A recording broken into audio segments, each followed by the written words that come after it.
Assalamualaikum dan selamat tengah hari. Distinguished speakers, ladies and gentlemen, and especially all the doctors in the audience. I'm very pleased to be here and to share the activities and what we are doing at MPOB. And as I'm one of the officers at MPOB, of course I'll be talking about palm oil. So I can't avoid that. But before I talk about the nutrition work that we are doing in MPOB, I would like to share a little bit about palm oil and other vegetable oil and how they behave when we work and when we cook and when we use them. So, okay, palm oil. I am sure you've seen palm oil because as we drive along the road, you can see everywhere. And I'm not sure whether you notice or not, every morning, daripada kita bangun sampai kita tidur, palm oil will be with you. Because as you can see, we have all the products in the market that contain palm oil. From the toothbrush, from the salad dressing, from even the candle that you use, for example, to have a candlelight dinner. Even that also contain palm oil. So, as we move through the day, you can see palm oil in every part of your daily activity. That's why for us in MPOB, palm oil is everything. Because that's what we are doing in MPOB. And if you go to the market, this is what you're going to see about the oils, oil and fats. Here, a whole lot of oil. And just now, Dr. Azman and also Dr. Nafisa has talked about the type of oil and also explained how they behave when we cook. So it makes my life very easy actually nak bagi this presentation. But in Malaysia, you see, you can say these are all the palm oil products, and you see mazola from the coin, but they have different types of oil as well. And also here you have natural brand with the canola, sunflower, and also safflower. Here is one of the products that Dr. Azman was mentioning earlier about the red palm oil. Red palm oil actually is very healthy because it contains a lot of phytonutrients naturally coming from the oil itself. And here one group of olive oil. This olive oil is good. It has also a lot of phytonutrients, but you cannot use it for frying because of the characteristic of the oil itself, as mentioned by Dr. Azman earlier. If you use it for deep frying, it will evaporate and it will polymerize. Then you have a lot of unwanted material inside your oil. So if you want to use olive oil, you can, but use it without cooking, without heating. And by the way, it is very expensive. Kenapa lah nak beli olive oil? You're actually paying for the shipment from Italy, from France, from Spain to come to Malaysia. So, but if you have money, then it's okay. You can choose which oil you want to buy. But based on the discussion that we have earlier today, I believe you'll be very well informed to make a very wise decision which oil to buy, which fat to use, because you know by now which are the healthy fat. And in Malaysia, most of our food we fry, and you can see from here, you will see the donut, you see the chicken, you see shrimps, all being fried. Of course, it tastes very good, but you have to make sure what kind of oil that you use when you fry your food, because different type of oil will have a different implication on your health if you use it for a long time. And for ladies especially, after you cook, you have to clean the kitchen. And this is a chore. Kalau tuan-tuan dan perempuan semua pakai minyak yang kita tunjuk tadi, minyak jagung, minyak soybean, minyak sunflower, minyak-minyak ini bila kita panaskan, dia akan evaporate. And puan-puan semua akan nampak nanti di bahagian dinding or the ceiling will have a gummy material. That is because the oil has already polymerized and evaporate. Some of it leave and stuck to your food. Some are stuck to the kitchen wall. So when it's stuck to the kitchen wall, it's okay. It's not in our body, but you still have to clean it. So imagine if you were eating this for a very long time and it is stuck in our system. What will happen? Yes, so that's where we are getting a lot of unnecessary disease, the NCDs or non-communicable disease coming from this type of oil. The oil which are high in mono and polyunsaturated fat, which Dr. Azman has shown the structure, how it looks. So now you know which is good for certain type of cooking that you are doing. And here I just want to show you, this is the test that we do in the lab. We look at the stability of the oil. This is palm oil. On its own, it's very stable. So you can use it, this is before cooking. It has about 25 hours oxidative stability. But if you look at soybean, the blue one, and canola, the yellowish one, the oxidative stability is very low. But if you want to increase the stability of this oil, you can add with olein. Okay, you can do it at home also. It's very easy rather than to go and buy the blend in the shop. But after you use it for a very long hour, especially 2-3 times when you fry it using this oil, you'll see that the stability goes down very well, very low. This is palm oil. This is when we blend. Even when you blend with palm oil, you can see it's not very stable because this oil, as mentioned earlier, has very high level of unsaturation. And I just want to show you one thing that we have done in China together with one of the authority. In China, you see a lot of smoke. So in their city, and we thought it's coming from cars. Of course, it does come from cars and exhaust, but actually when we really look into it, it's coming from cooking. In China, this issue of PM 2.5, particulate matter which is 2.5 micron, this is the one that's causing a lot of smoke in their city. And we did a study, and here we fry some meat plus the vegetable. We use different type of oil. Here's palm oil, here's soybean, peanut, and rapeseed. You can see the amount of the particulate matter that is generated during a very short frying is very high. So the same thing is happening in your kitchen if you use different oil. If you use canola or soybean, you see a lot of little particulate floating around in your kitchen. And also it can also be inhaled also by us. So there'll be a lot of complication if we continue in this manner. That's why we want to show how palm oil and the other healthy fat can be used to avoid this kind of complication later in our life, because we don't want to live just a few years. We want to go up to 80, 90 as a healthy individual. So here in palm oil, I would like to share with you, this is where we get the palm oil, and this is where we get palm kernel oil. So one fruit will give you 2 different oils. Here in the outer part, which is the mesocarp, we call it mesocarp, you get palm oil which is high in fatty acid. Fatty acid is a long chain. And in the shell here, it is very much like coconut. And the fatty acid composition for the palm kernel is exactly similar as the coconut oil. Yes, the content of the fatty acid exactly the same. So you can have a choice from one single fruit, whether you want to have palm oil with a long chain fatty acid, or using the palm kernel oil, which is exactly like coconut oil.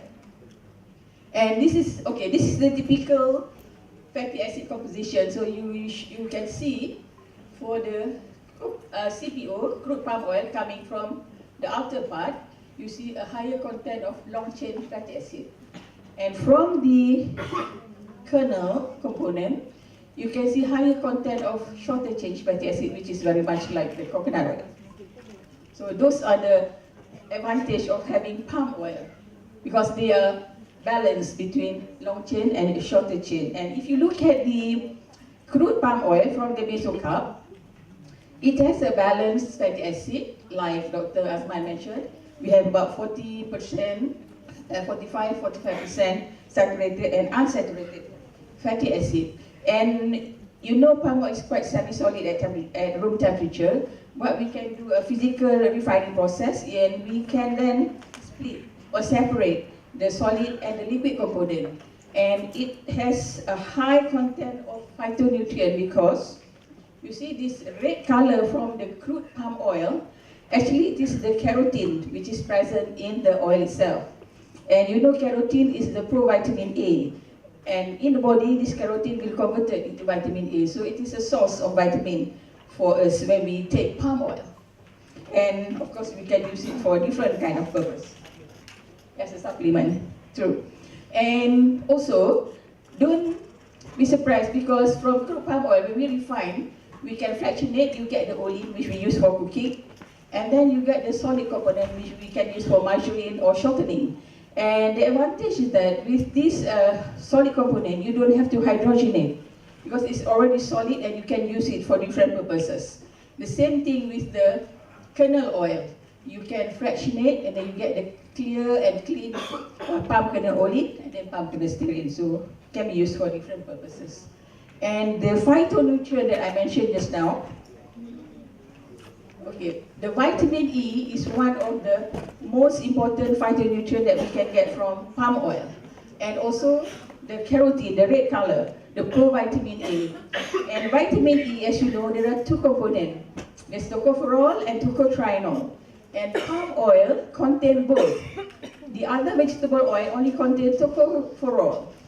So that is the advantage of having palm oil as your cooking oil because it contains both type of vitamin E inside. And yes, also those are the minor components.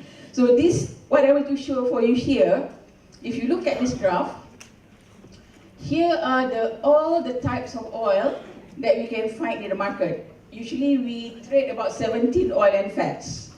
And you look at the red one, the red color bar, these are the oils that contain saturated fat, and the green part here are the oils that contain monounsaturated fat, and these are polyunsaturated fat.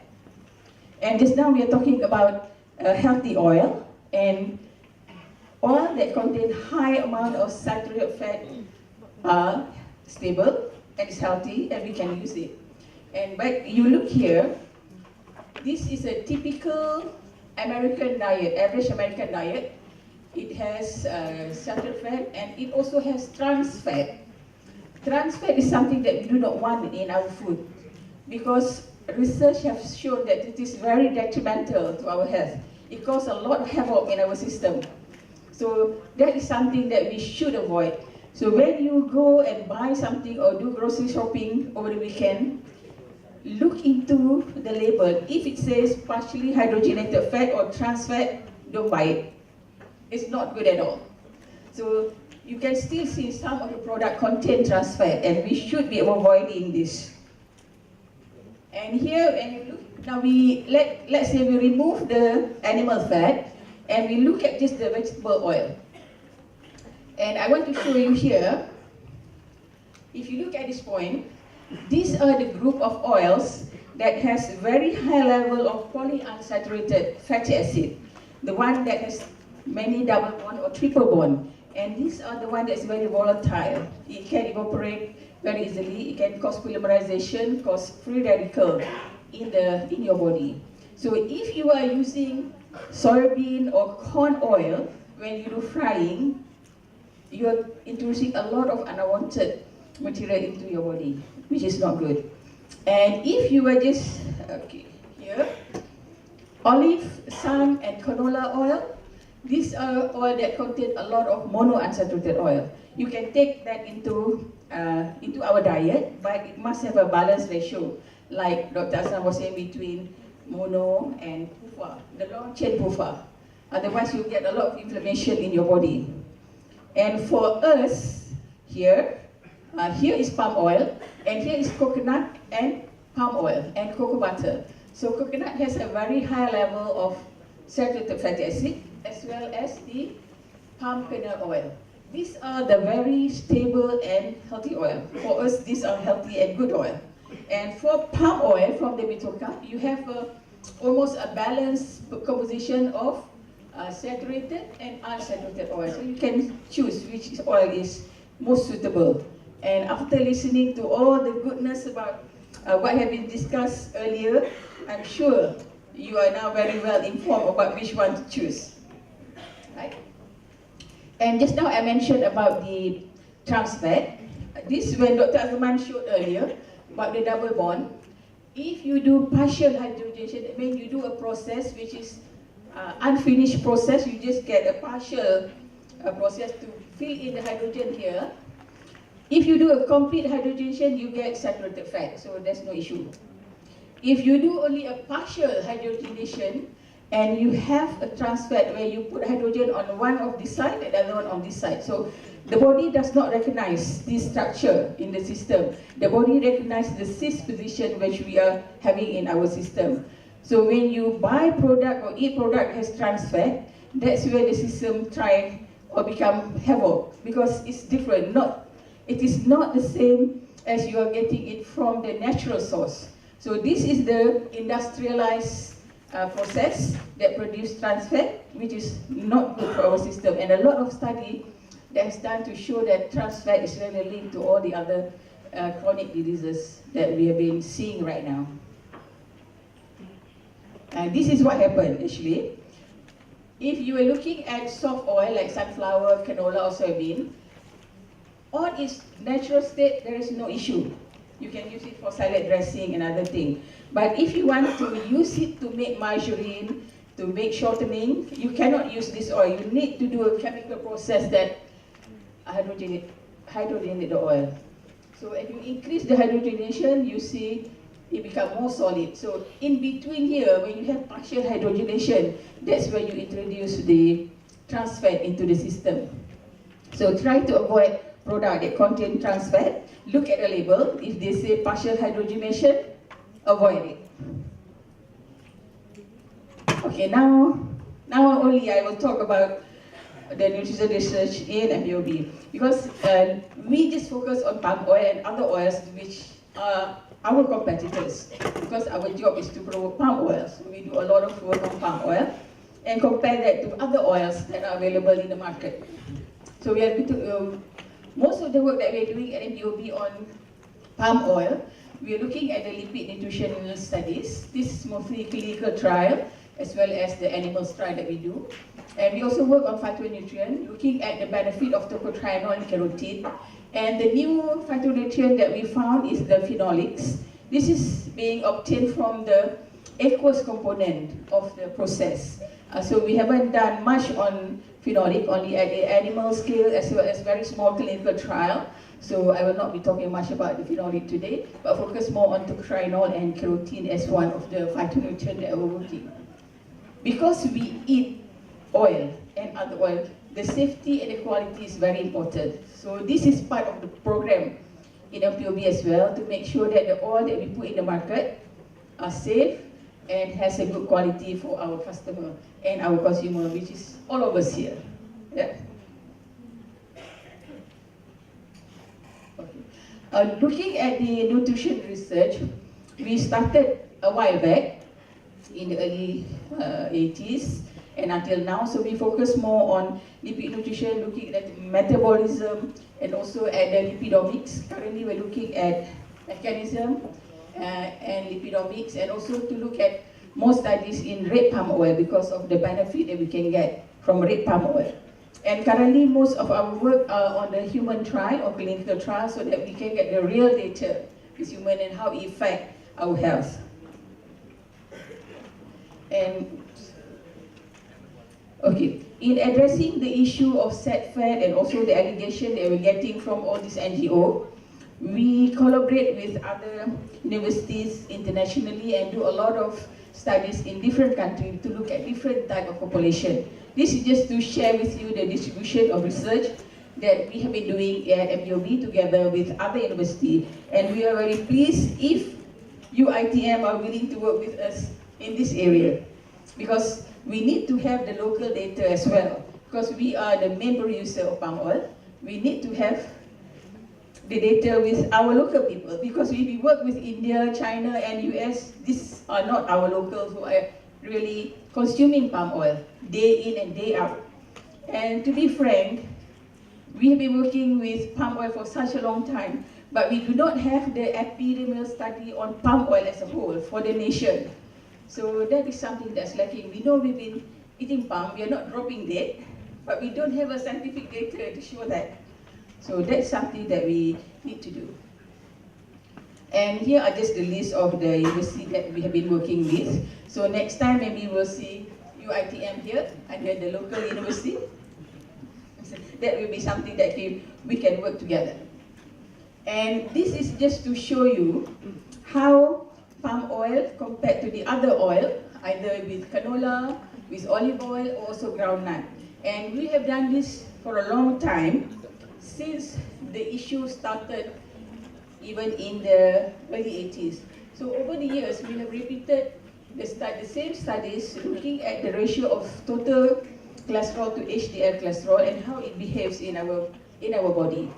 And we have compared palm oil with canola, with olive, and also groundnut in different countries over the years, and you can see that there's not much difference over the years. It behaves the same thing. So there's no problem with said fat or with palm oil. That's the whole idea that we want to show here. So from here, I hope the doctors can also use this type of studies to convince some of the patients who need to look at the scientific data that it works. Yeah? So this is something that we could use to talk to our patient, because we also try to explain to our customer, you don't have to worry about palm oil and said fat. It's not going to cause you a lot of problem. So we have the data, the scientific data to show that it works. And we also, just this to elaborate further, if you do the comparison between palm oil and olive oil, this is with a human trial. You can see that the effect on our blood serum or profile, the blood profile, there's not much different. Either you use olive oil or you use palm oil. The only difference is that olive oil is much more expensive. So that's the only difference. So you can choose, because if you want to have a healthy life, you can use it in the you can do it in the most inexpensive or the most expensive way, depending on what you can afford. And this is something that we also want to highlight. We did this in 1992. This is done by IMR, and we repeat this again in 2011. We have the author also in the audience if you want to ask more questions. You see the same result. So it's true. And if you change the oil that we use, and with this one we did in India with the Indian population. And you can see also here the level of total cholesterol, HDL, LDL. It's not much different between the soft oil compared to palm oil. This is the famous answer keys that Prof mentioned earlier. He is the one that's making a lot of trouble in the beginning with all his theory of the lipid theory and diet heart theory. So now we here know that is not true. But the other people is still using the same theory. So this is a lot of work that we need to do, because based on science, we can say that said fat is not the issue. They are healthy fat. But for 50 years or over 50 years, we have been bombarded with this kind of theories in our mind. So we have to start changing our perception. And there are a lot more analysis or meta-analysis done by scientists outside Malaysia. Because sometimes when MPOB publish data on scientific finding, people will say, that's just bias. You are working with MPOB, of course you will say this good thing. Right? Let's look at other publications done by other people outside Malaysia. They did a meta-analysis to look at how the saturated fat is associated with cardiovascular disease. And what they found out that this meta-analysis, which covered a large population with a lot of studies, there's no significant evidence for concluding that dietary fat is associated with CVD or CHD. So the science is there. Yes. So the science is there. So it's for us to absorb it, digest it, change our perception to accept that saturated fat is a healthy fat. Yeah? And also, this is also another review by Chowdhury. This was in 2014, also saying the same thing.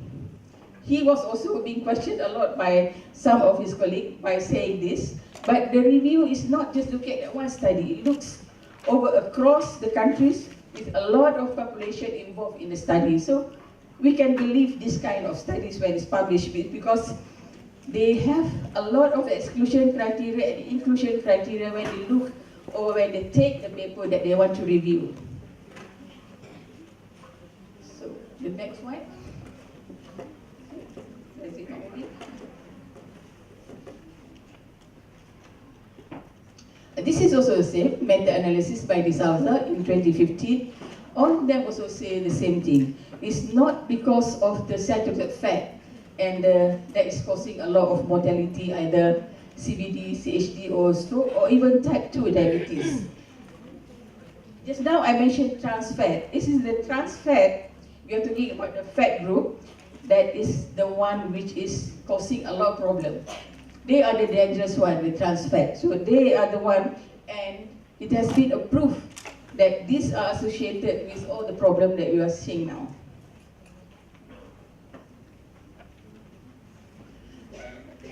So this was published in 2015. So when we look at this paper, we jump. Of course, because it says palm oil consumption increased LDL cholesterol compared to the other oil in low sat fat. Because when I go to the doctor, the first thing he or she will ask, because my last doctor was a male doctor, just look at the LDL. So looking at LDL alone is not enough. We have to look at the whole system. So when this scientist just published a paper, she just reviewed a few papers and then published saying that palm oil consumption increased LDL.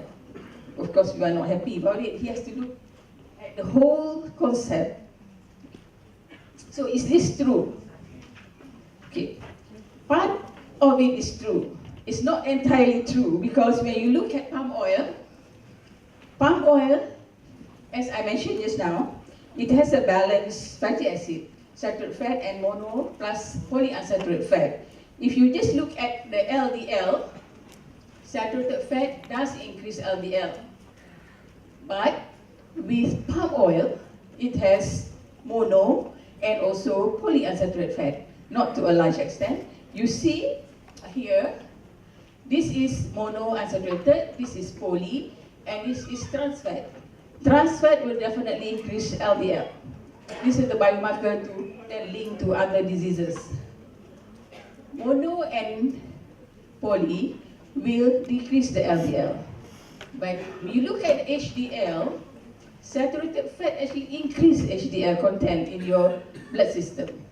So it has to look as a whole. You cannot just pick one biomarker and then make it loud. Some people will just listen to it and follow the whole thing. But I hope all the audience in this hall, when you look at this one biomarker, think what we have learned today, what the other professor and doctor have said about the saturated fat and also the healthy fat. So here, since palm oil contains a balanced fatty acid, you cannot just say it caused the increase in LDL. It has to look as a whole, at the total cholesterol as well as HDL, LDL. Yes.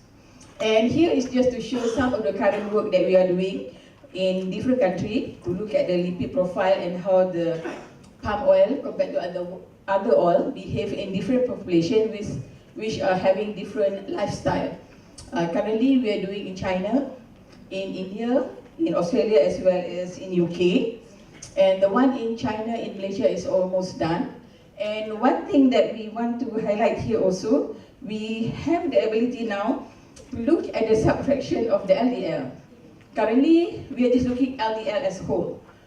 Now we can see whether that LDL is big and buoyant or small and dense.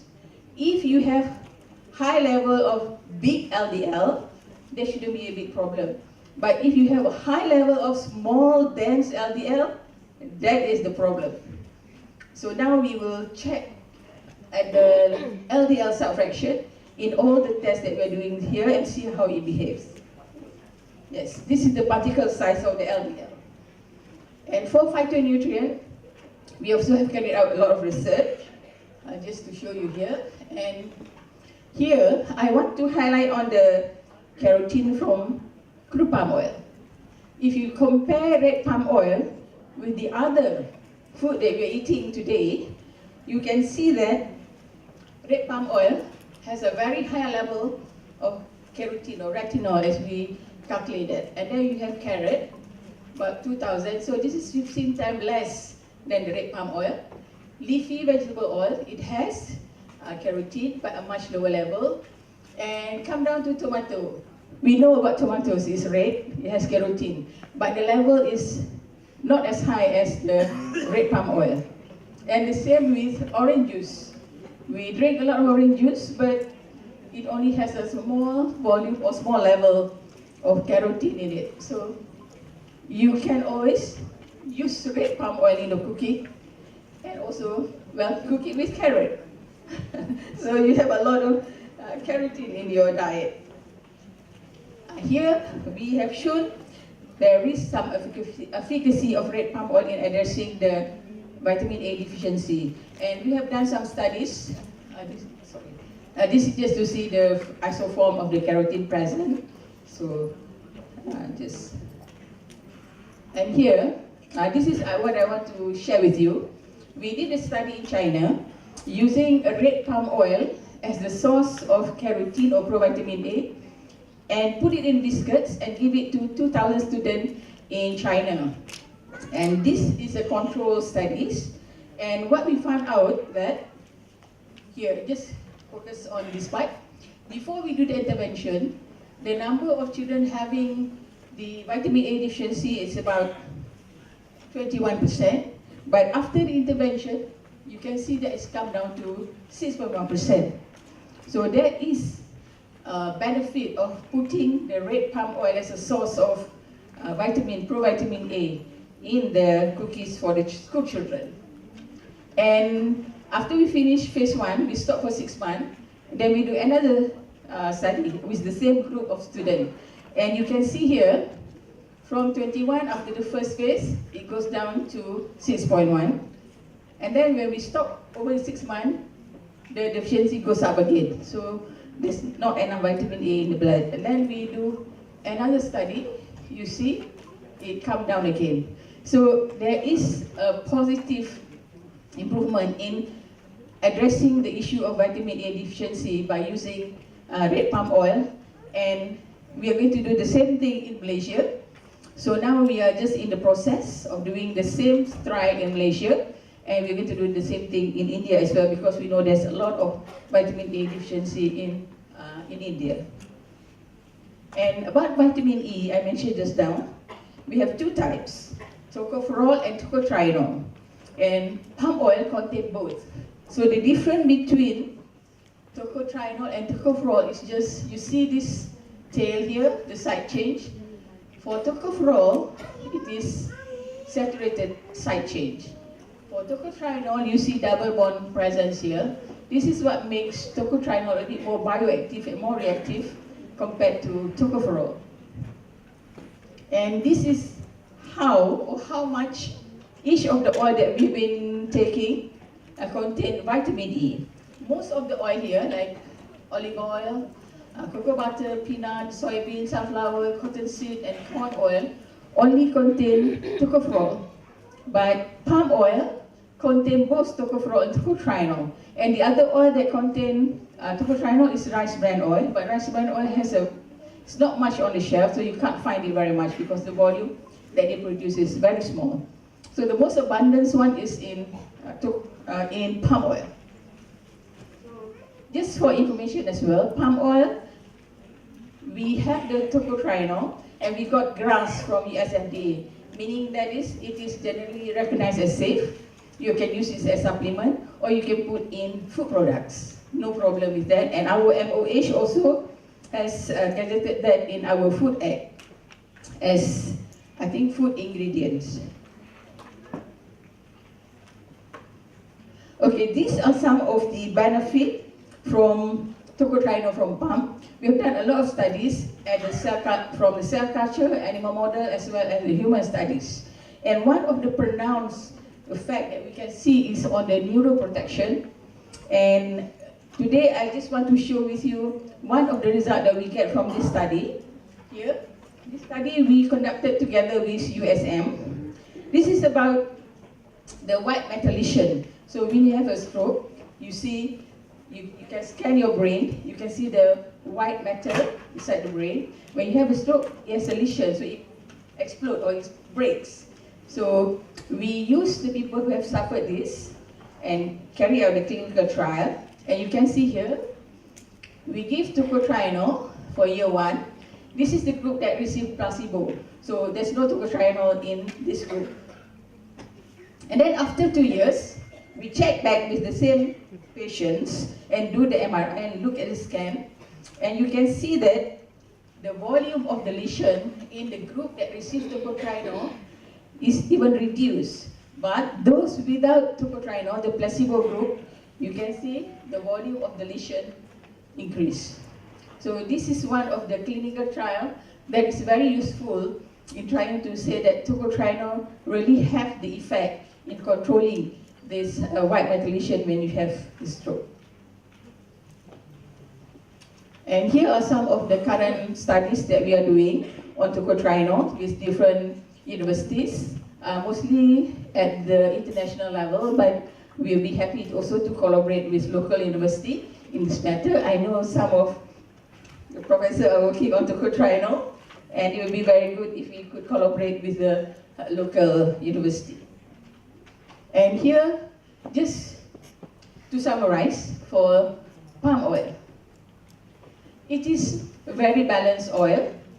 So you have equal amount of saturated fat and unsaturated fat. That means when you eat food, you don't eat just fatty acid. You eat the whole thing.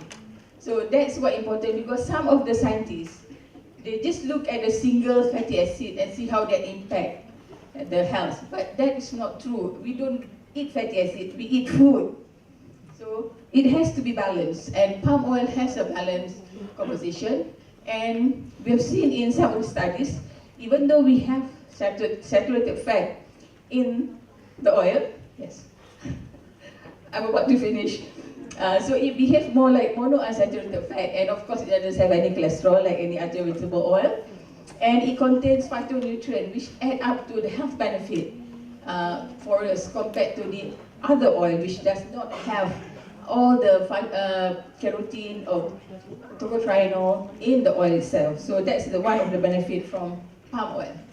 And what I would like everyone, including myself here today, is to change our perception about how we view fats. Because the fat that we have been saying bad for all the long time, for such a long time, well, actually it's a good, healthy fat. And we should be consuming that instead of consuming fats or oil that we import from other countries which we know are not that healthy.